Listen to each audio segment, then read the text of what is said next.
ఇప్పుడు మీరు చూడబోయే ఈ ప్రాపర్టీ విజయవాడ పెదపులిపాక అండి.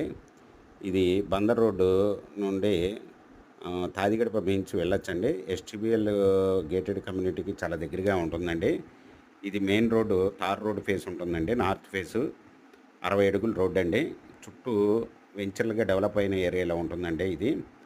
ఇది వచ్చి వెంచర్‌కి కూడా ఉపయోగపడుతుందండి. దీని గజాల్లో అగ్రికల్చర్ నుంచి నాలా కట్టి గజాల్లోకి మార్చబడి ఉందండి. ఇది నార్త్ ఫేసు 60 అడుగుల రోడ్డు. ఇది రోడ్డు ఫేస్ వచ్చి 98 అండి. లోతు వచ్చి 180 అండి. 40 సెంట్లు. ఇది ఒక సెంట్ వచ్చి ఓనర్ గారు రూ. 8,50,000 చెప్తున్నారండి. Small negotiable. మీకు ఈ ప్రాపర్టీ వివరాలు డిస్క్రిప్షన్‌లో ఇవ్వడమైంది. అది చూసి మీకు నచ్చినట్లయితే స్క్రీన్ మీద ఉన్న ఫోన్ నెంబర్‌కి కాల్ చేయగలరు. మీకు ఈ ప్రాపర్టీ నచ్చినట్లయితే సబ్స్క్రైబ్ చేసుకొని లైక్ చేయండి, షేర్ చేయండి, కామెంట్ చేయండి.